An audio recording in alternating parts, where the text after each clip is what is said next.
यह कहानी एक छोटे से गांव की है जहां से कुछ ही दूरी पर एक घना और डरावना जंगल था।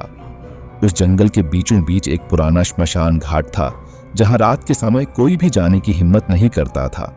गांव वालों का कहना था कि वहां एक अघोरी का वास है जो तंत्र मंत्र और भयानक साधना करता है। उसकी साधना इतनी भयानक थी कि लोगों का मानना था कि वह मरे हुए लोगों की आत्माओं को बुलाकर उनसे बातें करता है। गांव के लोग अक्सर रात को श्मशान की ओर से आने वाली डरावनी आवाजें और चीखें सुनते थे। वे कहते थे कि वह अघोरी तंत्र साधना के लिए उन आत्माओं का बलिदान करता है। एक रात गांव के एक युवक मनोज ने हिम्मत करके उस श्मशान का रहस्य जानने की ठान ली। वह जानना चाहता था कि वहां वास्तव में क्या होता है और अघोरी की सच्चाई क्या है। उस रात जब पूरा गांव गहरी नींद में सो रहा था, मनोज ने अपने हाथ में एक मशाल ली और श्मशान की ओर चल दिया। जैसे ही वह श्मशान के पास पहुंचा, उसे वहां का माहौल बहुत अजीब और डरावना लगा। पेड़ झूम रहे थे, मानो कोई अदृश्य शक्ति उन्हें हिला रही हो। एक अजीब सी सड़न भरी बदबू चारों ओर फैली हुई थी। मनोज ने हिम्मत जुटाकर आगे कदम बढ़ाए। श्मशान के बीचों बीच एक बड़ा चिता जल रहा था और उसके पास एक बूढ़ा लंबी जटाओं वाला अघोरी बैठा था। उसके शरीर पर राख लिपटी हुई थी और उसकी आंखें लाल अंगारे की तरह चमक रही थी। अघोरी किसी तंत्र मंत्र का जाप कर रहा था और उसके सामने एक कटोरी में खून भरा हुआ था। जैसे ही मनोज ने एक कदम और आगे बढ़ाया, अघोरी की नजरें उसकी ओर घूम गईं। कौन है वहां? अघोरी की कर्कश आवाज गूंज उठी। मनोज कांपते हुए बोला, मुझे यह जानना है कि आप यहाँ क्या कर रहे हैं। अघोरी हंसा। उसकी हंसी इतनी भयानक थी कि मनोज के शरीर में सिरहन दौड़ गई।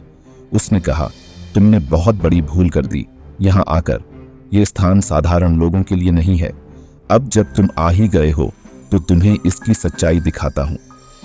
अघोरी ने कुछ मंत्र पढ़ना शुरू किया और अचानक चारों ओर से आत्माएं प्रकट होने लगीं। वे सभी भयानक रूप में थीं।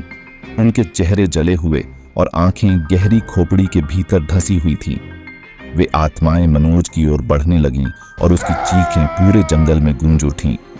अघोरी ने उसकी ओर इशारा करके कहा, यह वही आत्माएं हैं जिन्हें मैंने अपनी साधना में बलिदान किया है। अब तुम भी मेरे इस तंत्र का हिस्सा बनोगे। मनोज भागने की कोशिश करने लगा, लेकिन उसके पैर जमीन में धंसने लगे, जैसे किसी अदृश्य शक्ति ने उसे जकड़ लिया हो। वह चिल्लाया, मुझे छोड़ दो, मैं यहाँ गलती से आ गया था।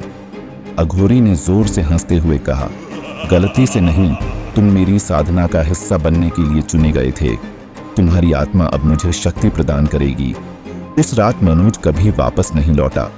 अगले दिन जब गांव वाले श्मशान के पास पहुंचे तो उन्हें वहां सिर्फ राख और खून के धब्बे मिले। लेकिन सबसे डरावनी बात यह थी कि वहां एक नई चिता जली हुई मिली और उसके पास राख में लिखा था, जो मेरी साधना में विघ्न डालेगा उसका यही अंजाम होगा। कहते हैं कि उसके बाद उस श्मशान के आसपास अघोरी की साधना और भी भयानक हो गई। गांव वाले अब रात के समय वहां जाने का नाम तक नहीं लेते, क्योंकि उन्हें डर है कि कहीं उनकी आत्मा भी अघोरी के तंत्र का हिस्सा न बन जाए।